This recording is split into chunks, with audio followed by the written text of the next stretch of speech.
नमस्कार, आज की बड़ी खबरों में आपका स्वागत है और मैं हूं आपके साथ निशा भारद्वाज। आज के बुलेटिन में बात करेंगे आतंकी साजिश को हराएगा भारत। बताएंगे आपको कि कश्मीर में आने वाले हर टूरिस्ट को खतरा कैसे है। दिखाएंगे आपको कि पहलगाम हमले पर आरजेडी नेता का विवादित बयान। और बुलेटिन के आखिरी में देखेंगे आतंक के 3 आकाओं ने लिखी भारत पर हमले की स्क्रिप्ट। लेकिन दिन भर की तमाम खबरों से पहले एक नजर डालेंगे सुर्खियों पर। पहलगाम में सिर्फ हमला करना नहीं, माहौल बिगाड़ना था पाकिस्तान का मकसद। आतंकी साजिश को हराएगा भारत। पाकिस्तान से वोट आए थे, पहलगाम हमले पर करणवीर मेहरा का कविता सुनाना पड़ा भारी। अलविश यादव ने कसा तंज। भारत को मिला इजरायल के कट्टर दुश्मन का साथ, पहलगाम हमले पर कही बड़ी बात। मानहानि मामले में राहुल को मिली राहत। स्वतंत्रता सेनानी वीडी सावरकर पर टिप्पणी किए जाने को लेकर सुप्रीम कोर्ट ने राहुल गांधी को जमकर फटकार लगाई। कोर्ट ने कहा कि आगे दिए गए किसी भी बयान पर स्वतः संज्ञान लेकर विचार किया जाए। उन्होंने हमें स्वतंत्रता दिलवाई और हम उनके साथ ऐसा व्यवहार करते हैं। आतंकी साजिश को हराएगा भारत। पहलगाम में हुए आतंकवादी हमले का मकसद केवल नरसंहार नहीं था, बल्कि देश में सांप्रदायिक दंगा भड़काना भी था। आतंकवादियों ने पर्यटकों से धर्म पूछकर उन्हें निशाना बनाया, जिससे देश में तनाव फैलाने की कोशिश की गई।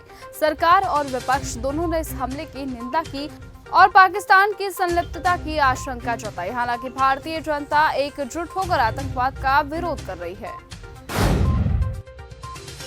कुणाल कामरा की नहीं होगी गिरफ्तारी। बॉम्बे हाई कोर्ट ने stand up comedian Kunal Kamra को मुख्यमंत्री एकनाथ शिंदे पर गद्दार टिप्पणी के लिए दर्ज एफआईआर में गिरफ्तारी पर रोक लगा दी है और याचिका स्वीकार कर ली है। हालांकि कोर्ट ने जांच पर रोक नहीं लगाई है। कामरा ने शिंदे पर गद्दार टिप्पणी एक शो में की थी, जिसके बाद एफआईआर दर्ज हुई थी। मानहानि मामले में मेघा पाटकर गिरफ्तार। दिल्ली पुलिस ने सामाजिक कार्यकर्ता मेघा पाटकर को मानहानि के एक मामले में गिरफ्तार कर लिया है। ये मामला उपराज्यपाल विनय सक्सेना द्वारा दर्ज कराया गया था। उन्हें साकेत कोर्ट में पेश किया जाएगा। पहलगाम अटैक के बाद पहला जुमा, संभल में अलर्ट। पहलगाम आतंकवादी हमले के बाद संभल में पहली जुमा नमाज को लेकर तनावपूर्ण शांति है।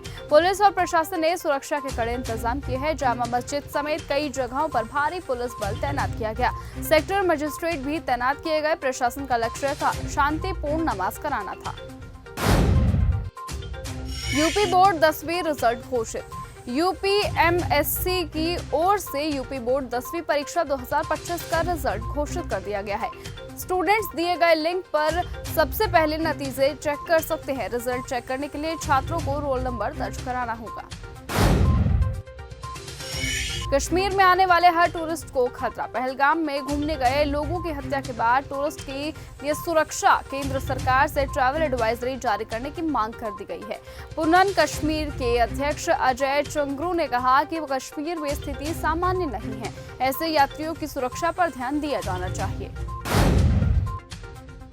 पहलगाम हमले के बदले में अब मारकाट शुरू।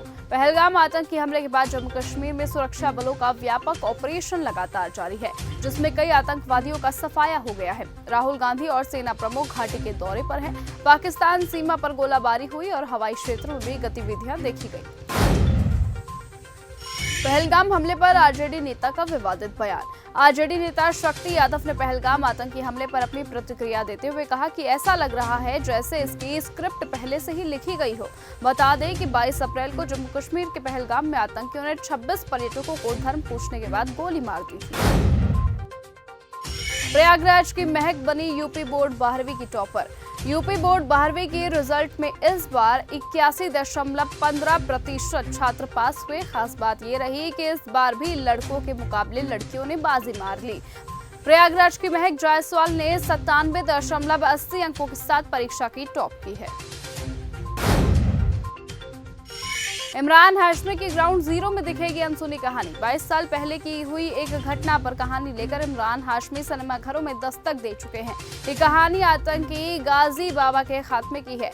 इमरान हाशमी ने इस फिल्म में बीएसएफ अधिकारी नरेंद्र नाथ दुबे का किरदार निभाया है। मिर्जापुर की जमुना अब सीआईडी में। पंकज त्रिपाठी की सीरीज मिर्जापुर में जमुना नाम का एक किरदार था जिसे एक्ट्रेस प्रियाशा भारद्वाज ने निभाया था। अब प्रियाशा टीवी की पॉपुलर शो सीआईडी में नजर आ रही हैं। उनका अक्षय कुमार की सास डिंपल कपाड़िया के साथ भी कनेक्शन है। करणवीर मेहरा पर एल्विश यादव ने कसा तंज। बिग बॉस 18 जीतने के बाद से ही करणवीर मेहरा सोशल मीडिया पर छाए रहते हैं। पहलगाम हमले के बीच करणवीर ने एक कविता शेयर की जिससे लोगों को और ज्यादा गुस्सा आ चुका है। वहीं एल्विश यादव ने भी करणवीर पर अपनी भड़ास निकाली और उन पर तंज कसना शुरू कर दिया है।